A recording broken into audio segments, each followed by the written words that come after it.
Hello and welcome to Roll for Topic, a roundtable discussion about topics related to running role-playing games. I'm Chris Salzman. And I'm Andy Rao.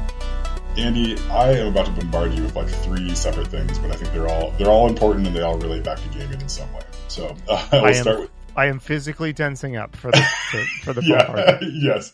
Yeah, okay. So let's start with the first one, which is, this one's just kind of a fun little story. So my family has been taking a couple of trips just because it's the summer out here in Michigan, which means that you try to get to the beach as often as possible. So we just took a trip up to beautiful Alpena, Michigan, which is sort of up off of Lake Huron. It is over the 4th. Yeah. So it's a great little town. We've picked it somewhat randomly, although I come to find out that a lot of people from sort of my area end up going up there to vacation and stuff. Anyway, so all that to say, my daughter and I went out to go see the fireworks up in Alpena over the 4th of July weekend. So they had them on July 3rd. So we got all packed up, we parked sort of, downtown, and we walked in along with everybody else. And we found this like really nice spot right on the shoreline, so it's sort of a rocky shoreline, in Thunder Bay. So we're just 20 feet away from the water. She's running back and forth, like skipping rocks in the water. There's kids running around with sparklers and, people holding Roman candles and shooting them off into the lake, standard Michigan summer stuff. Yeah, for sure. Yeah. So, but we had some downtime. So I had thrown, her D&D character sheet and a bunch of dice just in my backpack, for the trip. I was like, oh, you know what? Like, we're just sort of sitting around, not doing anything. Like, let's play D&D. Right. So we're just on a blanket, sort of in the midst of everything, so I give her a character sheet and I put out all the dice. I'm like, let's just tell a little story. Right. Like, it's just sort of you and me, like, let's tell more of Iris's backstory. Right. So let's talk about where she came from, right? So my daughter's played like 2 sessions of D&D with this group, right? And like she just has a pre-gen character sheet, and it's like, so it's like, let's just sit down and kind of invent some stuff. And so she came up with just like, we probably played for maybe 15 minutes, right? Just because there's lots of chaos, and she's 10, so that's about right for attention span. But yeah, so she just we came up with this really lovely little like backstory about like where she came from and like where her magic comes from. Like, so she decided that she had this garden that she grows all these flowers in. And so she gets her spell components from these flowers. And she was like describing how she makes sure that like the flowers continue to grow. Right. So she cuts off parts of them to but doesn't chop them down and stuff. Right. Like, so she's coming up with all this like backstory about like where her magic comes from and like what it looks like and like how she casts it. It was just like really delightful. And then I was able to be like, okay, well then you're going back to your garden sort of one last time before your adventure. And you get there and you see that like all of your flowers have been cut down. Right. It's like, and you hear this noise off in the woods. Right. So her eyes just lit up. She's like, oh no, like what's going on?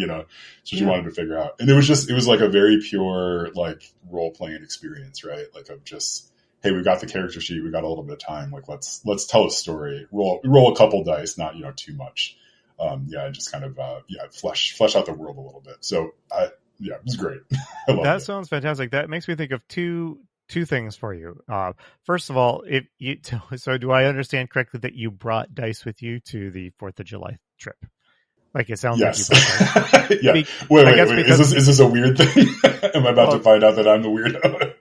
No, I mean, in this is a safe place for that, but everywhere else outside this space, you're a huge weirdo. Because I was going to ask, would you describe what you did? Was it just backstory or brainstorming, or was it gaming in the sense that like there were kind of decision points or question points if like something would happen one way or something would happen the other way? And would you break out the dice for that? Would you just agree which way you thought that it went? How did you handle that? Yeah. So, I mean, part of me, right, like part of me just like wants to teach her a little bit more about the character sheet and sort of like how it can interact with the fiction. Right. So like I had her roll some nature checks for, various things. And then when we introduced the idea of that she was going back to the garden and it had been trampled, right. Like then it was like we were rolling for initiative. She had to kind of decide what she wanted to do. I think she ended up using like Mage Hand to try to like grab the thing out in the woods rather than just okay. So this was a real a genuine game scenario. She's taking actions and that have a chance of failure or a chance of going one way or the other. Okay, that's fascinating. Yeah, that's fantastic. I am reminded of the very first time I was challenged to like, hey, let's just play D&D. I was driving, I was carpooling with someone to a like work conference. It was like in Chicago or something. And so it was a little bit of a road trip. This is like 25 years ago because I'm old. And one of the other guys in the car was a D&D nerd. And so he was like, hey, let's just play some D&D. And at that time, so this is before it was commonplace to like play D&D online or, you know, virtually or anything like that. So Mm-hmm. my idea of D&D contained with it a pretty clear understanding of the physical environment and context of playing D&D. You play in D&D when you sit down at a table or at the floor or something like that with your friends, and in a house inside, Yes. you know, Yeah. with dice and the equipment. And we didn't have any of that stuff, right? We were just in a car. We were sitting in adjacent car seats. And I I I I froze up. I was like, what do you like, let's not play D&D. This is weird. Like, this is I'm just outside my like physical comfort zone on this. I mean, I wouldn't Yeah. have articulated it this way at the time, but mostly I was just like, we can't play D&D. We're not at a table. We don't have dice. We're not in a house and we don't have snacks. And like Yeah. the Yeah. social environment is not set. Like, so Yeah. we can't really play D&D. Whatever you want to do, it's not really going to be D&D, and I don't really want to do it. I didn't actually say that, but so it just, I'm pleased that early on in your daughter's career, you are helping her to see that, you know, D&D is, you know, it's something you can play in. It's not bound to that. Like, you don't have to be in the basement of your parents' Yeah. house, right? Yeah. So anyway, Yeah. that's all I It's wanted to react to. no, it's huge. Yeah. I mean, I think there is, you know, I still remember, you know, the first time playing a tabletop game, like just, you know, sitting around on like couches versus at, you know, at a table, right? It's just like, yeah, I think there is something to the ritual and like the setup and the experience of that I think is important, and it is really fun too. It's just like, okay, like we're officially transitioning into playing a game right now. Yeah. But also like at 10, it's like, you know, we're not going to go sit down at a table for like anything other than maybe like, eating at a restaurant. So it's like, well, I mean, yeah, why not? Like, yeah, there's nothing stopping us. I did feel like a little sheepish, you know, pulling out all this stuff, you know, just at a, like at a fireworks thing. Right? We were waiting, you know, we were there for probably like, you know, 2 hours waiting. So like, it wasn't like, you know, we were like, while the fireworks were going, we were playing or anything like that. Yeah. But I mean, it also is just like, it's like, yeah, like why not? Like everybody else is sort of doing other stuff. Yeah. So I don't know. It was really cool. I mean, she's taking to it really well. I still don't know if D&D is the right thing for her at this moment, but it also doesn't have to be perfect. So yeah. Yeah. And you know, it doesn't have to be her thing. It can be a thing that she enjoys in different times and places of her life. Right. I mean, and that's fantastic. Yes. Yeah, totally. Yeah. My only other thought is, my goal in life is to never have to go somewhere and watch an outdoor fireworks show ever again. Like that's my literal goal in life. I mean, I've been to a million of these, and this last 4th of July, like someone, my wife or someone was like, oh yeah, your son was like excited about the fireworks tonight, and I was like, oh no, if he is expecting that we're gonna like go to a show, because it's. I mean, have you ever been to a fireworks show where it wasn't like 98 degrees, a trillion% humidity? There's only one like little narrow dirt road into the fireworks area, and there's 40,000 people gathered. So it will be a multi-hour like drive to get out of this place. Anyway, it's my like living nightmare, and I've done it. I've paid that price of being a parent, and. But we're done now, right? I mean, at least until grandkids come along, we're done, right? Yeah, I don't know, man. Like, so I will tell you, Alpina put on a good show. Like I mentioned, we were 20 feet from the water, so they were shooting the fireworks off from the water too, right? So it was like in Thunder Bay. It was magical on our end. The only thing that was not magical was the people that would give firework like sprinklers to like 3-year-olds. So they were like, it's like kids running around with those, and then also the people who decided to like smoke various substances. like in a giant crowd, which is like, come on. Like, Yeah. yeah. Anyway, but yeah, it was good. But I also understand completely. It can be an overwhelming experience. I did at some point during the display, I was like, I think I'm done. I don't think I need any more fireworks to go off in front of me, but Yeah. there was still another, 10 minutes left. Yeah. I took my family last year to an air show. Oh yeah. And I mean, I went to air shows a ton when I was a kid. I grew up in San Diego, so I was always going to see the Blue Angels. And so, yeah, I mean, and I guess I had not communicated to them. Yeah, this is like an 8-hour commitment. Yeah. Like, like it's not like a 45-minute sort of thing. So, 45 minutes in, we had seen like, one plane had flown past and the kids were like, I'm ready to go home. It's like, you don't understand. Oh, no. We are yes. here. Is it 100 degrees? Yes. Is it blazing hot? Yes. Is it really humid? Yes.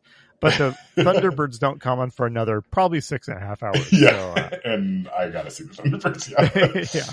Yeah. Okay. All right. Okay. What's the next thing on your list? All right. So topic number 2. Topic number 2 is a video game. Okay. It's a video game called Blueprints. Yes. So I'm sure you've heard me rant and rave about this game. So I will start by first telling you some statistics. I have taken 289 screenshots of screens on Blueprints. Whoa. I have approximately... You don't strike me as like a screenshot sicko. No. These are not like, oh, that's a really pretty thing. These are like informational screenshots. Okay. And I have approximately 5 handwritten pages of notes going right now for this video game. I put maybe 40, 50 hours into it, and I've just gotten to the first like ending, put that in air quotes, ending in the game, and there's still much more game to go from here. I've enjoyed every single minute of it. Is my game of the year. It might be in my top 5 favorite games ever that I played. And our entire family, whenever asks almost every day, like, hey, can we play Blueprints together? Okay, this has just gone up to the top of my list. So I have seen messages from you, about how much you're enjoying Blueprints. Mm-hmm. And I have avoided even trying to learn what genre of game it is. Should I just buy it and start playing it? Is there anything I need to know? Do you think I'll like it? I think you will appreciate it. I don't know if you will. You might like it. Okay. So stats aside, so let me kind of give the pitch for it. So the idea is that you have this eccentric great uncle who has just died and has passed down his estate to you, as long as you can fulfill the one sort of request in his will, which is you need to go to his mansion that he has and make it to room 46 inside of his mansion. So the tricky part is that there are only 45 spots for rooms in the mansion, and every day that you go into it, each time you open a door into a new room, you get 3 choices of which room that is going to be. So it's like a tile lane mechanic, right? So like I'm sure you've played board games like this where like you enter a room and like you flip over a handful of tiles and kind of choose what's there, right? So there's a lot of complexity to sort of like what tiles are even shown to you. Like there's rarity of them. Each of those tiles will have different exits and entrances. They will have different items and other things. And lots of these stuff is sort of randomly chosen for you. But a ton of it is also like stuff that you can sort of know once you sort of figure out the logic of this place, right? Okay. So every day you enter in, it's a brand new sort of setup. You're laying tiles and you're trying to get to this room that you don't know where it is. And that's sort of the beginning of the game. So like that's like the starting point of it. So the starting point of it is like really fun puzzle, kind of figure this out. It's like, kind of build as like a roguelike almost of like, it sounds like kind of a, Slay the Spire, Darkest Dungeon. Yeah. So there's very much a roguelike element to it. The sort of thing like where once you sort of understand the logic of it, like, your resource management, it feels like less of a concern than it does on the first handful of days. So that's the first layer of it. And then on top of that, there slowly emerges this huge, grandiose story that absolutely just sort of floored me that it was sort of hidden in and amongst everything. It is a very compelling experience. It is a game that the lead designer and game developer, I think he worked 8 years on it. Wow. Okay. at any point in those 8 years, I think he could have said like, you know what, this is good enough. Let's release this, and then I'll put the next tranche of ideas into my next game. But they apparently just kept going, going with that. It's amazing. So if you have ever played a game that has like puzzles in it, and you like those puzzles, I think you need to try this game. Okay. So while you were talking, Chris, I pulled up Steam. And, Steam has this little thing that says, like, is this game relevant to you? It's similar to games you've played. And it lists 2 games that I've played. Oh. What games do you think Steam thinks have qualified me to enjoy Blueprints? Have you played Myst before on Steam? No, my Myst playing was way pre-Steam. Okay. So yeah. All right. I don't know. I'm not even sure what would be on there that'd match up. So the games it picked are Pacific Drive, which is like quasi roguelike kind of, you go on expeditions, and Resident Evil Biohazard. That's no spoilers, but I'm not going to say that is an incorrect choice. Okay, all right. Okay. Well, you have totally, like, I almost don't want you to tell me anything more about it. Yeah. Because what you've told me is intriguing, and I know enough about your judgment in games to trust a recommendation when I hear it. So, okay. So since this is ostensibly a tabletop RPG podcast, is there anything you are taking from Blueprints, any principles or concepts that you are going to try to work into your next tabletop game? Yeah. I mean, on one hand, the obvious one is just like, oh my goodness, have little scraps of paper that you hand out to your players with, people's, handwriting and stuff on that. Like that is just like, right. There's all sorts of those things. They all relate back to each other. They kind of give you a good backstory of what's going on in the world. Right. So like that part's great. There are a couple of specific, just like straight up puzzles, like logic puzzles in the game that I'm just like, this is wonderful. I need to make a real world version of this that I can just put on the game table at some point, right? Like you'll know them almost immediately. I'm just like, oh, this is stupidly clever. Like I really like this. Like let's just rip it off entirely, put it in your game, right? Yeah. That sort of stuff. But I think like the world building in it is just, it's very clever in that, like in how that it's revealing stuff to you. I think there's a lot of the roguelike part of it that I don't think you can or probably should replicate at the table necessarily.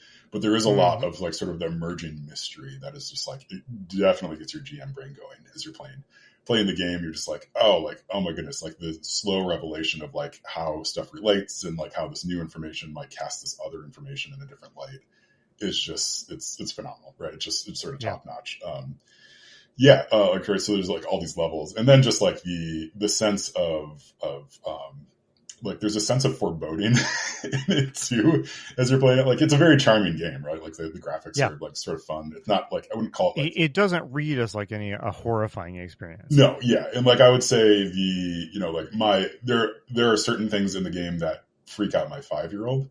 Right, like there's certain rooms that get pulled, and he's like, "Don't pick that one, please." He doesn't want us to pick that one, even if it's sort of the optimal play for that day. But there's just like such a fun sense of interlocking stuff. I mean, it does make me want to play like a hex crawl, honestly, right? Like where there's some element of randomness, or even just like there's a board game I'm thinking of. I cannot remember the name of it. I think it's even a D&D board game where you do sort of flip tiles over as you're building out your dungeon. Or is it like shards of a shard, Wrath of a Shardalon? Yes, there's a Ravenloft one. Yeah, the Ravenloft one. That's one. It's like a tile thing where you go into a room and you flip a bunch of tiles over. Yeah. Like that's right. Like it makes me want to like tinker with that a little bit too. Of just like like how could you sort of design stuff to interlock with each other, but also have this element of randomness. So I mean, like it's great. There's going to be, give it 2 years. There's going to be like a whole genre based on Blueprints games. Someone is going to make a first person shooter with the same general idea, and it's going to rule. Like it's, like this is, there's a lot to this kind of core concept that I think we're just starting to explore a little bit. Like, like we got to the credits, and like the underlying thought that I've had, like I'm a Myst freak. Like I love those games. I love pretty much everything Cyan's ever done.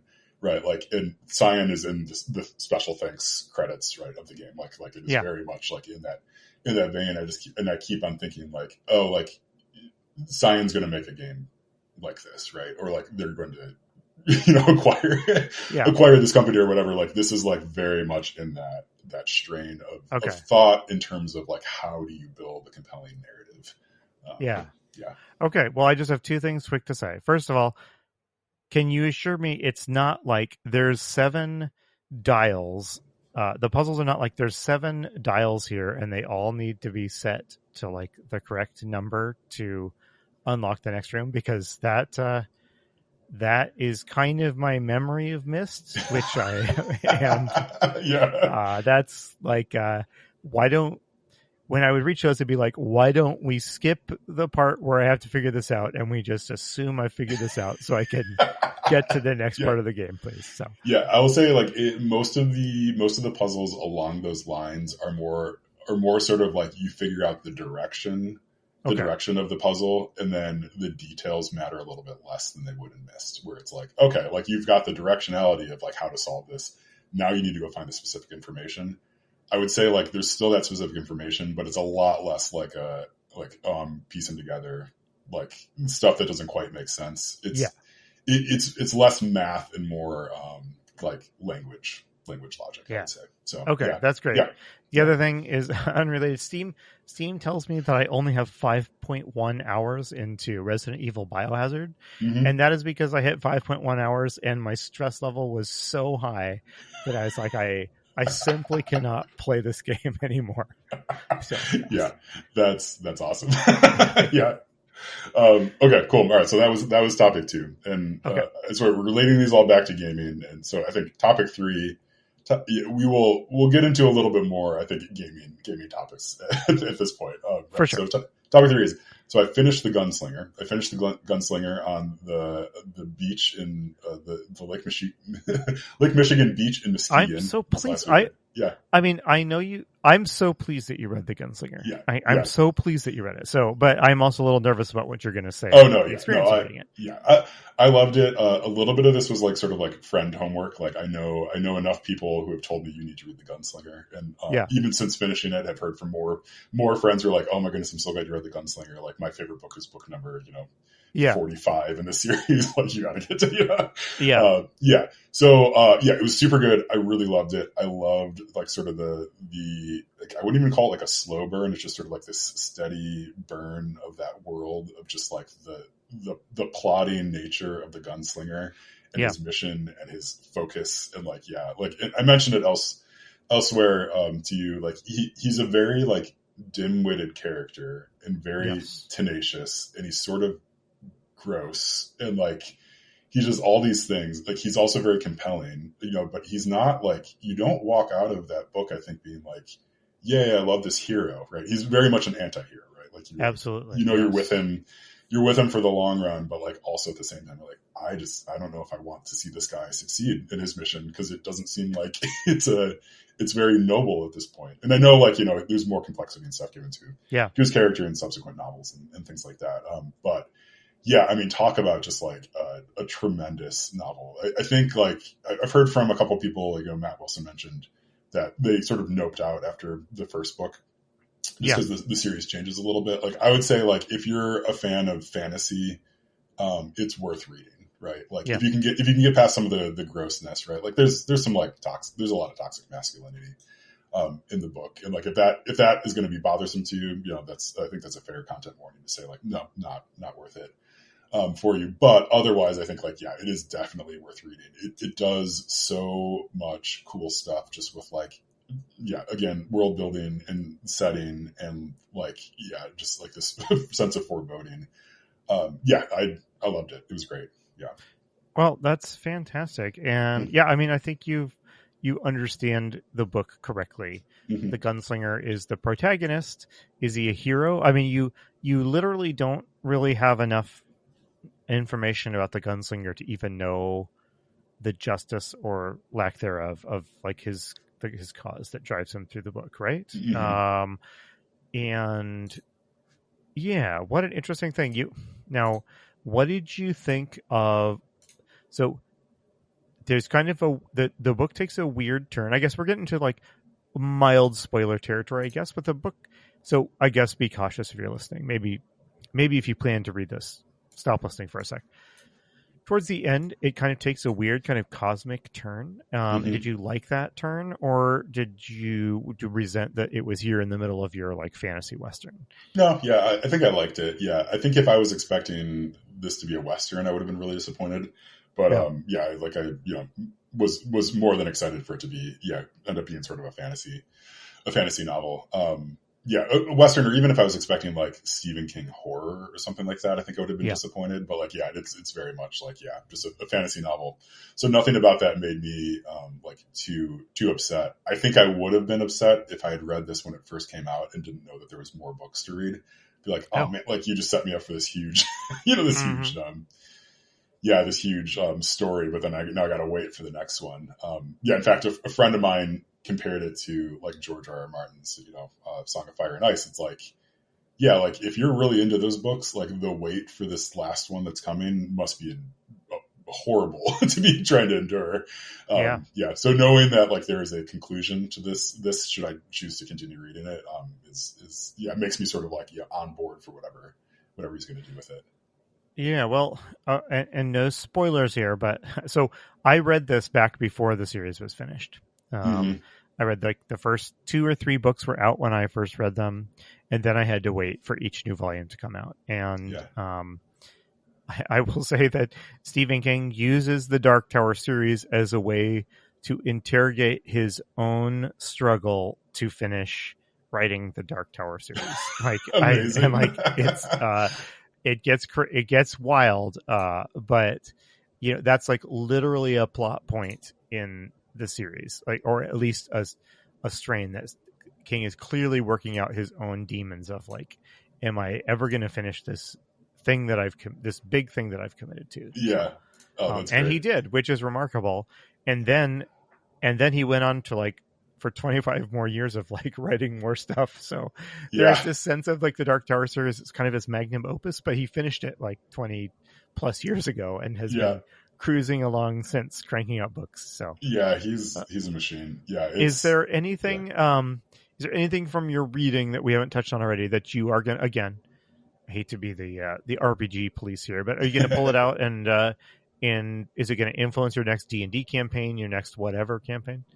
Yeah, so that's sort of what I wanted to talk about today, right? So like if we are going to steer us back into the direction of like what what the podcast is normally about, the thing that I've just been really thinking about is like, so there's sort of like 2 characters in this novel. So there's the man in like 2 of the main characters. There's the man in black, who this is the person the gunslinger is going after. So Roland is trying to catch up with this man in black because he wants to kill him, right? Like that's. I don't think that's a spoiler. That comes, pretty early on. It's said in the first sentence of the book. That has a really great, one of the great opening sentences, in my opinion, of fiction. Yeah. What is it exactly? It's like the gunslinger is going across the desert. And the man in black went across the desert and the gunslinger followed, or something like that. Yeah. It's so good. Yeah. It's so good.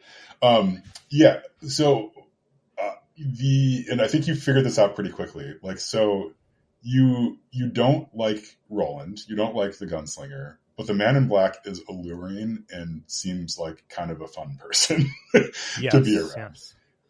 Yes. And it is interesting. I've been thinking about like in terms of gaming, like, is it possible or even an admirable goal to have a villain that is like a villain, right? Like the person they're sort of going after, like have a villain that is so attractive, but then have the party be gross, like have the characters be gross. Because I think there's something really interesting about that. And like, I'm not talking about like, oh, you're playing like an evil campaign in D&D, right? So everybody's evil in it.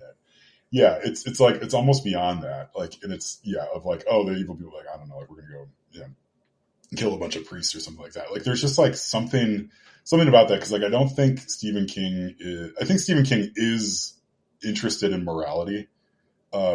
Right. In some way, like, like his stories do have an element of sort of good and evil to them. So I'm not saying that he's like saying like, nothing matters other than power, or nothing matters other than, doing good. Right. Like I think he does have a sense of like, there's a kind of a higher good and evil that we're striving for or striving against. So like, just like thinking about that at the table, like, could you do that? Should you do that? Right. Even so, I guess maybe we'll start there. Like, do you think that is a noble goal to have as a tabletop player? Well, yes. So when I think about the Man in Black and the Gunslinger, so yeah, so you have two characters, neither of whom are good, right? You have the Man in Black, who's the ostensible bad guy. You have Roland, who's the protagonist. Roland is kind of pursuing a virtuous cause, Mm-hmm. but he is gross and damaged and broken himself. Mm-hmm.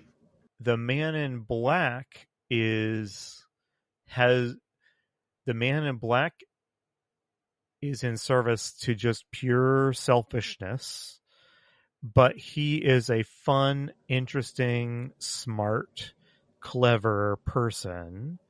And like, so he's the person that would be fun to hang out with, but you would feel gross about yourself afterward having hung out with him, if that makes sense. Yeah. Yeah.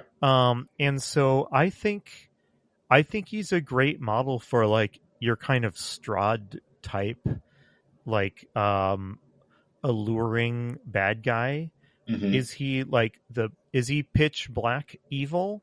No, he's like something worse and harder to grapple with, right? He's like charming, he's interesting, he has good ideas, he maybe even has good intentions, but at the end of the day, if if he seduces the PCs into joining him in some way or whatever, Mm-hmm. like they however satisfying an experience it might be in the moment, it will be something that troubles their conscience like when they're done, I think. Yeah. Yeah. So that's kind of how I distinguish these two, at least like in the Gunslinger, these two kind of characters that are unpleasant and also compelling in different ways. Mm-hmm. And as far as like, you're kind of asking about, could you play flawed and broken and maybe slightly gross PCs going after a villain who, a villain like this?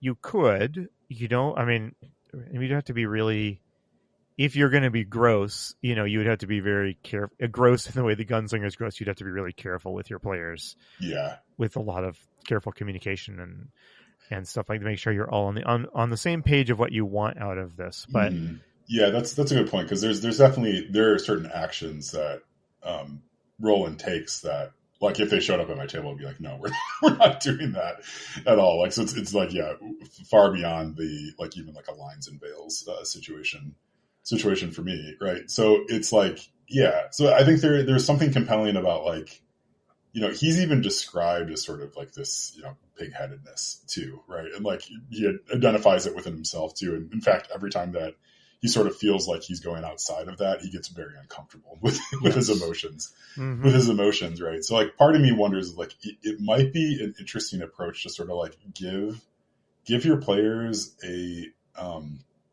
some sort of personality that they need to be consistent with their characters, if that makes sense.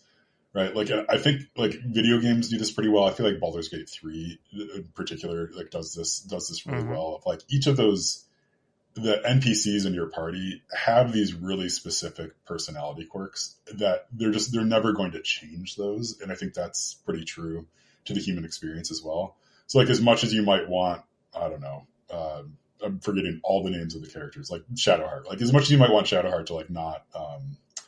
I don't know, like not be committed to her church, like her kind of like whatever her patron is, or her my life for Shadowheart, by the way. But yeah. So it's like, as much as you might want her to like go against that, like it's coded into her that she's not going to. And I think Roland in particular does have that sense of like, you're not going to change him, honey. Like he's who he is. Like, like you can't fix this guy. Right. Maybe, like slowly over the course of the books, he does get fixed in some way, but like, yeah, he is broken in a way that is very specific, in a way that is always going to guide sort of like his next decision. Yeah. next decision in that book. And like I like the idea of forcing your players to really stick to that. Like really have to stick to like, okay, you've chosen your alignment. And like I know that like old school D&D used to be more rigid about this. Like your alignment is a fixed part of who you are. And if it changes, then maybe you can't even play that class anymore. That you become attached to, because it's like that is, that's a core part of your identity. And so I think like part of me really likes that. And I think I do like the idea of having this alluring villain who just keeps offering the party like outs and like, ways to not fulfill them killing him, and like, right, like just like giving them other options all the time that are just like, well, if you accept this, it's going to, psychically harm you, or, make you diminished in some way, like make you not the hero of the story anymore. Yeah. Like kind of just like another side character in this villain's like quest to do something, worse than that.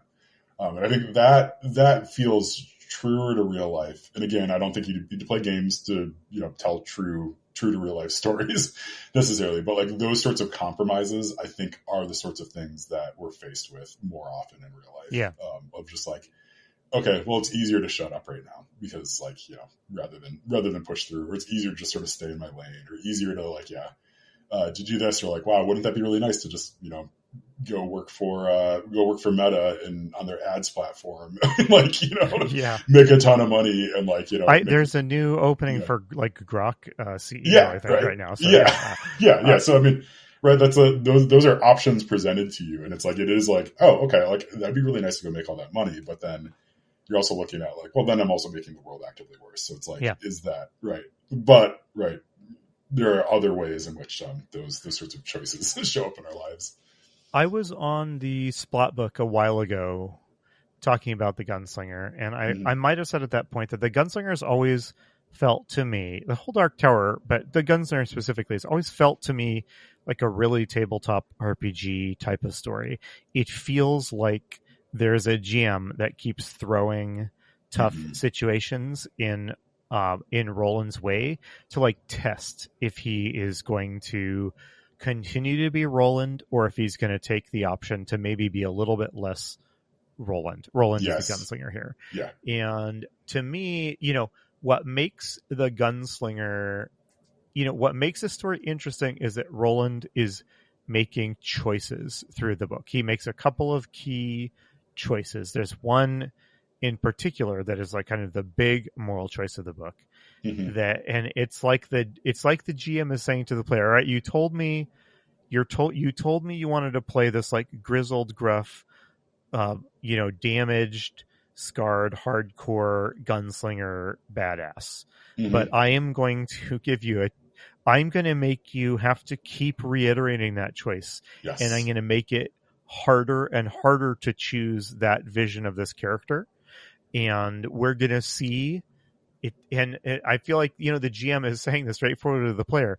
It's okay if you choose to like not be the gunslinger anymore, but I'm going to keep putting these choices in front of you, and we're going to see how committed you are to this vision you told me. Yes. And we're going to see where that story tells you. And at least in the first book of the Gunslinger, it is, largely the story of Roland choosing to be more, and it is doubling down on that character vision, right? But by the end of the book, he has made some agonizingly bad moral choices to stay true to that vision. And to me, that in old D&D, there's always this little, at least in second edition, and maybe going back further than that, there's always this little bit about like if you're playing a character class that kind of is bound to an alignment by their religious character class, like usually, so paladins and priests basically, or there would always be this little disclaimer that like, if you do something that like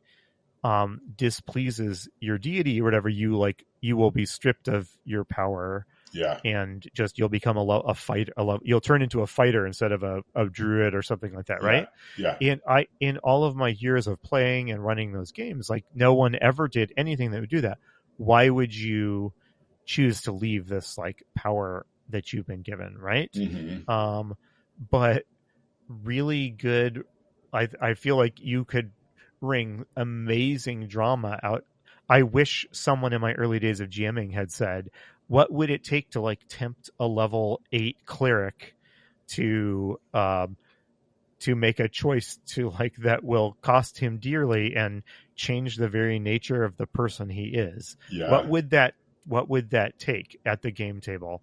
Mm-hmm. If you can harness some of that like kind of tension and stakes out of a moral choice with a player character that like has invited this by choosing like a really idiosyncratic character, like a real gunslinger type of character, Mm-hmm. man, I want to be at your game table because that sounds Yes. incredible. Oh my goodness. Yes. Yeah, it does. Yeah. The sense you get from reading the Gunslinger is that like this is not the first or the last time that he will be faced with those choices. Yes. Right, and he keeps on taking them. Yeah, and you're absolutely right. Like, yeah, like to get to the point at the table where that those sorts of choices are being made is, I think that can be a really special moment. Like, I mean, I think about characters that I played where there was a decision point where it's like this is something that I'm making a choice in character. Like, this is not Chris, Chris, like sort of in a slightly heightened version of myself. Like, this is like very much like the character is going to make this choice. No, I'm not making that for them.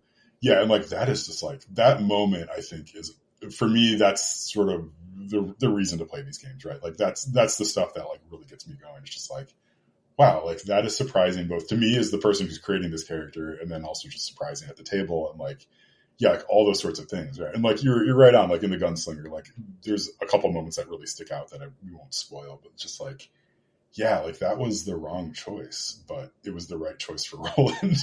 Right. Yeah, it's just like it's really, yeah, it is a trick. I think it's a trick to pull off because it requires a level of confidence, I think, in your storytelling ability that King definitely has to present, even come up with a reason why those choices would even have to happen in the first place, and then to have your character do something that is going to be actively disgusting or gross because it was part of the trueness of who they are.